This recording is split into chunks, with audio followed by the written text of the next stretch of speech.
अगले 50 साल तक बीजेपी को सत्ता से हटाने वाला कोई नहीं है। हम अगले 50 साल तक सत्ता में रहने वाले हैं। साल 2019 का लोकसभा चुनाव था और अमित शाह ने यह बयान भारतीय जनता पार्टी की राष्ट्रीय कार्यकारिणी की बैठक में दिया था।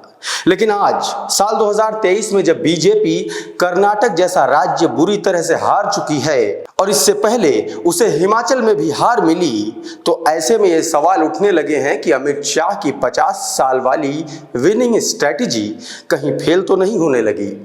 मैं ऐसा इसलिए कह रहा हूं क्योंकि अगर पिछले 5 सालों का एनालिसिस करें तो पता चलता है कि बीजेपी और मोदी की लोकप्रियता का ग्राफ लगातार गिर रहा है। नमस्कार, मेरा नाम प्रशांत है और आप हमारे डिजिटल प्लेटफॉर्म खुद रंग पर जुड़े हैं। सबसे पहले आप इन तीनों मैप को देख लीजिए। यह मैप 2014 का है, जब नरेंद्र मोदी पहली बार देश के प्रधानमंत्री बने थे। इसमें ऑरेंज कलर वाला जो हिस्सा है वो भारतीय जनता पार्टी के शासन वाली सरकारों का है। नीला हिस्सा कांग्रेस की सरकारों वाले राज्यों का है। बाकी मैप का जो ग्रे एरिया आप देख रहे हैं वो अन्य क्षेत्रीय दलों की सरकारों वाला है।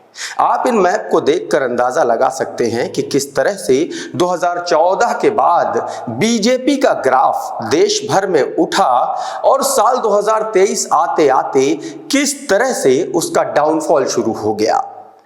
अब बात करते हैं उस सच्चाई की जिसे भाजपा और गोदी मीडिया आपको कभी नहीं बताएगी। दोस्तों, कर्नाटक में बीजेपी बुरी तरह से हार चुकी है और अगर पिछले 5 सालों की बात करें तो इस देश में टोटल 31 विधानसभा चुनाव हो चुके हैं, जिनमें बीजेपी को सिर्फ और सिर्फ 6 राज्यों में पूर्ण बहुमत मिला हुआ है। बाकी 9 राज्यों में वो गठबंधन के दलों के साथ सत्ता में है। वहीं मध्य प्रदेश, महाराष्ट्र और कर्नाटक जैसे राज्यों में उसने चोरी से या यूं कहें कि दंड फंद करके सरकारें बनाई। फिलहाल कर्नाटक हारने के बाद बीजेपी और उसके गठबंधन दलों की अभी कुल 15 राज्यों में सरकारें बची हुई हैं। लेकिन इसमें एक सच ये भी है कि बीजेपी दक्षिण भारत से पूरी तरह से साफ हो चुकी है, यानी कि साउथ इंडिया के जितने भी राज्य हैं उनमें से किसी भी राज्य में भाजपा की सरकार नहीं है।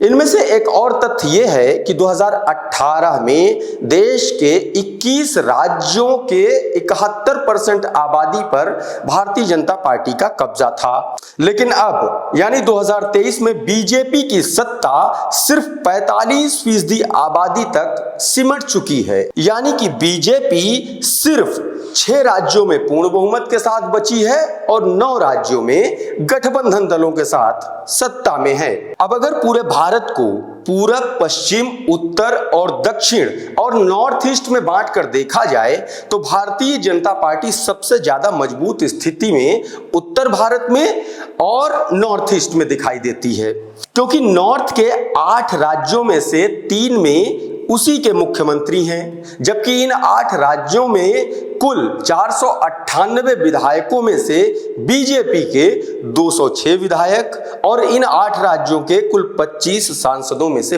15 भाजपा के हैं। इसी तरह से अगर पश्चिम के राज्य गुजरात, महाराष्ट्र और राजस्थान को देखें तो इनमें से सिर्फ गुजरात में बीजेपी पूर्ण बहुमत के साथ सत्ता में है।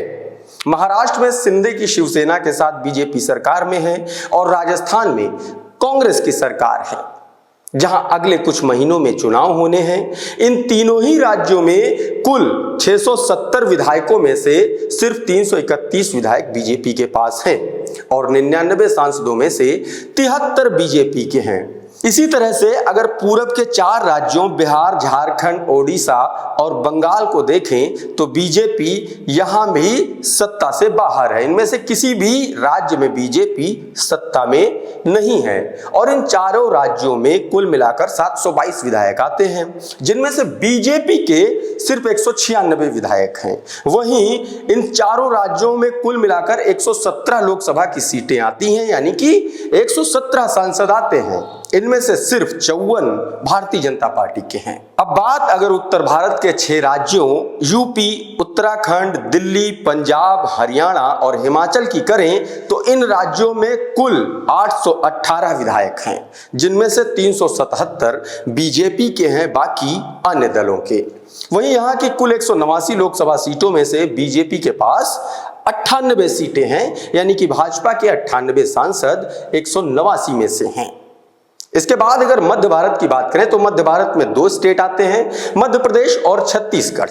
मध्य प्रदेश में बीजेपी की सरकार है और छत्तीसगढ़ में कांग्रेस की सरकार है। दोनों ही राज्यों में इसी साल के अंत तक चुनाव होने हैं, लेकिन फिलहाल यहां अगर विधायक और सांसदों का रेशियो देखें तो दोनों राज्यों में कुल 420 विधायकों में से बीजेपी के पास सिर्फ 144 विधायक हैं। हालांकि अगर दोनों राज्यों में लोकसभा सीटों की बात करें या सांसदों की बात करें तो 40 सांसद आते हैं, जिनमें से 37 बीजेपी के पास हैं। दोस्तों, बीजेपी दक्षिण भारत से पूरी तरह से साफ हो चुकी है। यहाँ के 5 राज्यों में से एक पुडुचेरी जो है वो केंद्र शासित प्रदेश है। इन सभी राज्यों में कुल 130 लोकसभा की सीटें आती हैं, जबकि यहाँ कुल 723 विधानसभा सीटें हैं। और इन विधानसभा सीटों का अगर परसेंटेज निकाला जाए अन्य दलों में और भारतीय जनता पार्टी को लेकर के, तो बीजेपी का जो शेयर है सिर्फ 10% का बनता है। यानी कि 723 विधानसभा सीटों में से बीजेपी के पास सिर्फ 10% सीटें ही बची हुई हैं। यानी कि गोदी मीडिया और भारतीय जनता पार्टी के नेता और उसकी आईटी सेल जो आपको दिखा रही है, जो मोदी का गाना गा रही है, आंकड़े उससे एकदम अलग हैं। ये आपने पॉलिटिकल मैप में भी देखा। फिलहाल इस वीडियो में दी गई जानकारी के बारे में आप क्या सोचते हैं, हमें कमेंट करके जरूर बताइए। ये वीडियो अगर आपको अच्छा लगा, इसमें दी गई जानकारी अगर आपको पसंद आई तो दूसरों तक भी साझा कीजिए, शेयर कीजिए। बाकी इस तरह के और वीडियो देखने के लिए हमारे चैनल को सब्सक्राइब कर लीजिए। हमें फेसबुक पर अगर आप देख रहे हैं तो वहां पर हमें फॉलो कर लीजिए। बहुत बहुत धन्यवाद।